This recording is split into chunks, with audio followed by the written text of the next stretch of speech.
Sir, একবার উঠবেন sir? অনেকক্ষণ ধরেই কথাটা অস্পষ্ট দুরাগত ধ্বনির মতো কানে আসছিল সঞ্জয়, কিন্তু কিছুতেই ঘুম ভাঙছিল না তার। ঠিক ঘুমও নয়, যেন আবছা একটা চৈতন্যহীনতা। সেই অবস্থার মাঝেই স্বপ্ন দেখছিল সঞ্জয়।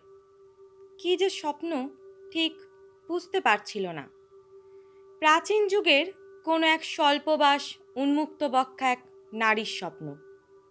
শুধু সেই রমণীর ডান হাতের দিকেই দৃষ্টি পড়ছিল সঞ্জয়। অনেক অলংকার সমৃদ্ধ সেই হাত নৃত্যের তালে তালে যেন তাকে ডাকছে। এই সময় ভূতাত্ত্বিক সমীক্ষা ক্যাম্পের দ্বিতীয় প্রধান অ্যালবার্ট ডি কোস্টার ডাক শুনতে পায় সে।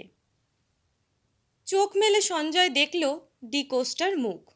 অদ্ভুত উত্তেজনা নিয়ে সে তার প্রধান অফিসারের দিকে তাকিয়ে রয়েছে। সঞ্জয় চোখ রোকড়ে ক্যাম্প খাটে উঠে বসবার চেষ্টা করতে করতে বলে, কি ব্যাপার ডিকোস্টা? আবার ভূকম্পন হচ্ছে নাকি? না স্যার, এখন ভূকম্পন হচ্ছে না। আপনাকে ঘুম থেকে জাগিয়ে দেওয়ার জন্য দুঃখিত, কিন্তু গতকালের হালকা ভূকম্পনের ফলে একটা ফাটল হয়েছে এখান থেকে আধ মাইল দূরে। আজ সকালে ওদিকে যেতে গিয়ে একটা অদ্ভুত জিনিস দেখতে পেয়েছি, আর সেই কারণেই আপনাকে বিরক্ত করছি। কুক এক মগ গরম কফি টেবিলে রেখে দিয়ে গেলে চুমুক দিতে দিতে সঞ্জয় বলে, কি দেখেছো তুমি? কোনো আশ্চর্য শিলাস্তর? স্যার, ব্যাপারটা আমাদের ভূবিজ্ঞানের আওতায় পড়ে না, বরং বলা যায় অ্যানথ্রোপোলজির লোকেরা খুব উৎসাহিত হতে পারে। এরকম একটা ফাঁকা নির্জন জায়গায় বোধহয় কোনো নগর টগর ছিল পুরনো আমলে। খোঁড়াখুড়ি করলে হয়তো অনেক কিছু পাওয়া যাবে। কিন্তু তুমি আবিষ্কার করলে কি? একটা মূর্তি। না, ঠিক মূর্তি পাইনি স্যার। ভূকম্পনের ফলে যে ফাটল সৃষ্টি হয়েছে সেই জায়গায় একটা হাত উঠে আছে, একটা পাথরের হাত। হাত? সঞ্জয় প্রায় চিৎকার করে ওঠে। তার চোখে ঘুমের রেশ যা ছিল মুহূর্তের মধ্যে দূর হয়ে যায়। সে দাঁড়িয়ে উঠে বলতে থাকে, ইউ মিন একটা হাত? হ্যাঁ স্যার, একটা হাত। মনে হয় কোনো নারী মূর্তির অলংকার মণ্ডিত হাত, নৃত্যের ভঙ্গিমায়। সঞ্জয়ের হঠাৎ মাথা ঘুরতে থাকে, শরীরের মধ্যে একটা কাঁপুনি বোধ করতে থাকে। সে ধপ করে আবার ক্যাম্প খাটে বসে পড়ে বলে, ডিকোস্টা, আমি একটু আগেই ঠিক ওই হাতের স্বপ্ন দেখেছি। নৃত্যের ভঙ্গিমায় অলংকারে মোড়া একটা হাত। স্ট্রেঞ্জ। ডিকোস্টা আরও অবাক হয়ে বলে, আপনি সত্যি সেই হাতটা স্বপ্নে দেখেছেন? আবার উঠে দাঁড়ায় সঞ্জয়, বলল, 1 মিনিট দাঁড়াও, আমি তৈরি হইনি। ওখানে জিপ যাবে তো? বেশ, চলো দেখে আসি ব্যাপারটা। এবড়ো খেবড়ো অসমতল পথে 4 হুইল ড্রাইভ জিপ ওদের জায়গায় পৌঁছে দেয়। দুজনেই গাড়ি থেকে নেমে দ্রুত ফাটলটার কাছে যায়। ডিকোস্টা সাবধান করে, অত কাছে এগোবেন না স্যার, ফাটলটা খুব ডেঞ্জারাস মনে হচ্ছে। আরে, এই হাতটা দেখছি আরও খানিকটা উঠে এসেছে। একটু আগে শুধু হাতের পাতা থেকে কোনোই পর্যন্ত দেখে গেছি, এখন দেখছি কাঁধ পর্যন্ত দেখা যাচ্ছে। স্যার, কি হলো আপনার? আপনি কি অসুস্থ বোধ করছেন? সঞ্জয় যেন আর দাঁড়াতে পারছিল না। ওর সমস্ত অনুভূতি ভোঁতা করে কানের মধ্যে বাজছিল নূপুরের কিঙ্কিনি। সঞ্জয় কি ভুল দেখল? মনে হলো কাঁধ পর্যন্ত হাতটা আন্দোলিত হচ্ছে আর তাকে ডাকছে। সে ফিসফিস করে বলল, ডিকোস্টা, তুমি কি দেখেছো যে হাতটা নড়ছে? কই না তো। আপনি তাই দেখলেন নাকি? ও বোধহয় চোখের ভুল আপনার। চুপ করে দাঁড়িয়ে সঞ্জয় শান্ত হওয়ার চেষ্টা করে। ভালো করে হাতটা দেখতে থাকে সে। পাথরের হাত আবার আন্দোলিত হয় নাকি? এবার সঞ্জয় স্পষ্ট শুনতে পায় নারী কণ্ঠ। ভাষা অজানা, কিন্তু সেই চিরন্তন কাছে ডাকার আহ্বান। এই আহ্বান বুঝতে কোনো ভাষাতত্ত্ববিদের প্রয়োজন হয় না। সঞ্জয়ের সমস্ত শরীর কাঁপতে থাকে। ডিকোস্টার কাঁধ খামচে ধরে বলে, শিগগির আমাকে এখান থেকে নিয়ে চলো, এক্ষুনি। বিস্মিত ডিকোস্টা একরকম টানতে টানতে সঞ্জয়কে জিপে তোলে। অঞ্চলটা ছাড়িয়ে অনেকটা আসতে সঞ্জয় একটু সুস্থ বোধ করে। লজ্জিত হয়ে বলে, কেন এমনটা হলো বুঝতে পারছি না। তুমি কিছু মনে করনি তো? না না, এতে মনে করবার কি আছে? বোধহয় আপনাকে আচমকা ঘুম থেকে তুলে এনেছি বলে আপনার এমনটা মনে হয়েছে। কিন্তু স্বপ্নের হাতটা। সঞ্জয় চুপ করে থাকে। জিপটা সেকেন্ড গিয়ারে চলার জন্য গো গো শব্দ করতে থাকে। ক্যাম্পে পৌঁছলে ডিকোস্টা বলে, তাহলে স্যার, অ্যানথ্রোপোলজিক্যাল সার্ভে অফ ইন্ডিয়াকে খবর দিতে হয়। না, এখন থাক, আগে আমরা একটু খোঁজ করে দেখি। খাওয়া দাওয়ার পর কতগুলি রিপোর্ট লিখে সঞ্জয় কুরিয়ারের হাতে পাঠিয়ে দিল। শরীরটা ম্যাচ ম্যাচ করছে, ঘুমও পাচ্ছে। ভেবেছিল ডিকোস্টার সঙ্গে কয়েকটা পাথরের নমুনা নিয়ে বসবে, কিন্তু ঘুমের তাগিদ বেশি করে অনুভব করতে তাঁবুর পর্দাটা টেনে ক্যাম্পখাটে শুয়ে পড়ল। শুয়ে মাত্র চোখ বন্ধ করেছে, এমন সময় তার শরীরটা আবার ঝিমঝিম করে উঠল। একটা অদ্ভুত কাঁপুনি তাকে আচ্ছন্ন করে দিল। মনে হলো তাঁবুটা যেন চরকির মতো ঘুরছে। সেই ঘূর্ণির মধ্যে সে দেখতে পেল নিজেকে, কিন্তু এ যেন অন্য কেউ, বেশভাস অন্যরকম। ২৫০০ বছর আগের এক রাজপ্রাসাদের গুপ্ত কক্ষে সে দাঁড়িয়ে আছে, অজস্র মণিমাণিক্য সোনার স্তূপ সামনে, আর স্বল্পবাস উন্মুক্ত বক্ষ একটি মেয়ে তার পায়ের নিচে লুটিয়ে পড়ে কাঁদছে। সর্বগুণসম্পন্ন এই মেয়েটিকে কর্ণ সুবর্ণ দেশ থেকে উচ্চ মূল্যে কিনে আনা হয়েছে যক্ষিণী করে এই সব ধনরত্ন পাহারা দেওয়ার জন্য। সে বেরিয়ে যাওয়ার পর মুহূর্তেই গুপ্তকক্ষের লৌহ কপাট বন্ধ হয়ে যাবে চিরদিনের মতো। আর এই মেয়েটি তিল তিল করে অনাহারে তৃষ্ণায় ও বায়ুর অভাবে মারা যাবে। মৃত্যুর পর তার দেহ শিলীভূত হয়ে জন্ম জন্ম পাহারা দেবে এইসব অমূল্য ধনরত্ন। জন্মান্তরে আবার ভোগ করবে সেই ২৫০০ বছর ধরে আগের সঞ্জয়। মেয়েটি খুব কাঁদছিল। তার একমাত্র শিশুপুত্রকে সে ফেলে এসেছে। অনুনয় করছে সঞ্জয়কে তাকে ছেড়ে দেওয়ার জন্য। সঞ্জয়ের মুখে ফুটে উঠেছে ক্রূর হাসি। লাথি দিয়ে সে মেয়েটিকে সরিয়ে দিল ঘরের ভেতরে। দরজা বন্ধ করবার সময় সে শুনতে পেল মেয়েটির কান্না আর অভিশাপ। প্রেত হয়েও সে একদিন এই নিষ্ঠুরতার প্রতিশোধ নেবে। সঞ্জয় হাহা করে হেসে ভালো করে লোহার দরজা বন্ধ করে দিল। দরজার ওপার থেকে পুরো লোহার চাদর ভেদ করেও দুম দুম শব্দ আসছে। মেয়েটি দরজা খোলবার জন্য প্রাণপণে দরজা ধাক্কাচ্ছে। দুম দুম শব্দটা বাড়ছে, আরো বাড়ছে।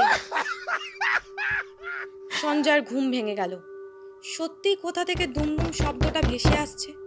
হয়তো পাথরের নমুনা সংগ্রহ করার জন্য মৃদু ব্লাস্টিং করা হচ্ছে। কিন্তু পর্দা সরিয়ে ডিকোস্টাকে তাঁবুর ভেতরে ঢুকতে দেখে অবাক হয়ে গেল। ডিকোস্টা হাঁপাচ্ছে। কোথা থেকে যেন ছুটতে ছুটতে আসছে সে। স্যার, আবার ভূকম্পন হচ্ছে ওই জায়গায়, দুমদুম শব্দও হচ্ছে। উঠে বসে সঞ্জয় শক্ত গলায় প্রশ্ন করে, ওখানে কেন গিয়েছিলে আবার? হঠাৎ খেয়াল হলো মূর্তিটা দেখে আসি। আর আশ্চর্য স্যার, এবার মূর্তিটার অর্ধেকটা উঠে এসেছে। কি অদ্ভুত মূর্তি, না দেখলে বিশ্বাস হতো না যে পাথরের মূর্তির ওরকম চোখ থাকতে পারে। ওখানে আর যাবে না তুমি। ফিল্ড অ্যাসিস্ট্যান্টকে ডেকে দাও একবার। মূর্তিটা ভেঙে ফেলতে হবে ব্লাস্ট করে, আর ওই অঞ্চলটাও বসিয়ে দিতে হবে। সে কি স্যার, এরকম একটা প্রাচীন মূর্তি অ্যানথ্রোপোলজিক্যাল ডিপার্টমেন্টকে খবর না দিয়ে জায়গাটা ধ্বংস করে দেবেন? হ্যাঁ, তাই করতে হবে। অসহায়ের মতো সঞ্জয় বলল, নইলে আমাদের সকলের বিপদ। মূর্তিটা যক্ষিণীর। অন্তত ২৫০০ বছর আগে অনেক ধন দৌলত সহ ওকে মেরে ফেলা হয়েছিল পাহারা দেওয়ার জন্যে। আপনি জানলেন কি করে? সঞ্জয় চুপ করে থাকে, কিন্তু ডিকোস্টার লোভে ভরা চকচকে চোখের ভাষা বুঝতে ওর কষ্ট হয় না। ডিকোস্টার প্রশ্নের জবাব না দিয়ে সে বলে, আজ কাজ শুরু করতে করতে সন্ধে হয়ে যাবে। আমি চাই কাল ভোর থেকেই যেন কাজ শুরু হয়। সন্ধেবেলা কেরোসিনের টেবিল ল্যাম্প জেলে রিপোর্ট লিখবার জন্য ডিকোস্টার খোঁজ করতে থাকে সঞ্জয়, এবং শোনে সে ক্যাম্পে নেই। সঞ্জয়ের মন একটা অশুভ আশঙ্কায় ভরে উঠল। জুতো পরে সে বাইরে আসবার জন্য প্রস্তুত হয়ে গিয়ে দেখল তার ড্রয়ারে রিভলভারটা নেই। বনজ হিংস্র পশুদের আক্রমণ থেকে রক্ষা পাওয়ার জন্য তাদের ক্যাম্পে একটা রিভলভার আর একটা বন্দুক থাকে। রিভলভারটা না পেয়ে সঞ্জয়ের মনে একটা সন্দেহ বিদ্যুৎ চমকের মতো খেলে গেল।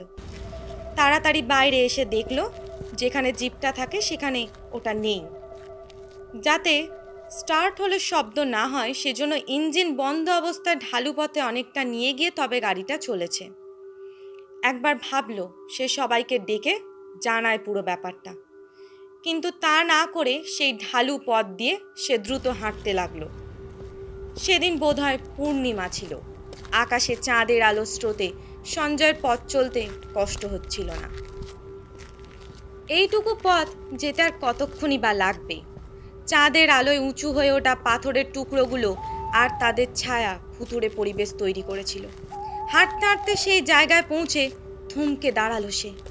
দেখতে পেল জিপটা দাঁড়িয়ে আছে আর ডিকোসটা একটা বেলচা দিয়ে মূর্তিটার চারপাশ থেকে পাথরের টুকরো বালি সরাচ্ছে।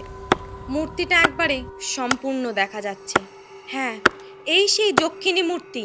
2500 বছর আগে কোনো এক সঞ্জয় তাকে জীবন্ত সমাধি দিয়েছিল। অত দূর থেকেও মূর্তিটার ঝকঝকে ঘৃণায় ভরা উজ্জ্বল চোখ দুটো দেখতে পাচ্ছিল সঞ্জয়। বুকের ভেতরে আবার কাঁপুনি শুরু হতে সে চিৎকার করে বলল, ডিকোস্টা, কি করছো ওখানে? চলে এসো, চলে এসো বলছি। একবার সঞ্জয়ের দিকে তাকিয়ে ডিকোস্টা আবার নিজের কাজ করতে চলল। সঞ্জয় আরও কয়েক পা এগিয়ে এলো। আবার চিৎকার করে ডিকোস্টাকে ফিরে আসতে বলল, কিন্তু পাথরের বুকে প্রতিধ্বনির শব্দ শুধুই সঞ্জয়ের কানে গেল। পায়ে পায়ে আরও কাছে এগিয়ে গেল সে। সেই মুহূর্তে সঞ্জয় দেখতে পেল যক্ষিণীর মূর্তিটা নড়ছে। মূর্তিটাতে যেন প্রাণ সঞ্চার হয়েছে।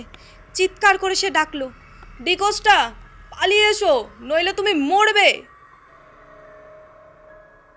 বেলচাটা ফেলে ডিকোস্টা সোজা হয়ে দাঁড়ালো।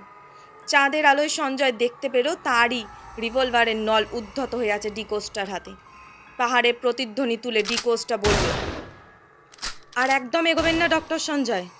আপনি ঠিকই বলেছিলেন, এখানে অজস্র ধনরত্ন লুকোনো আছে। এই দেখুন, তাল তাল সোনা।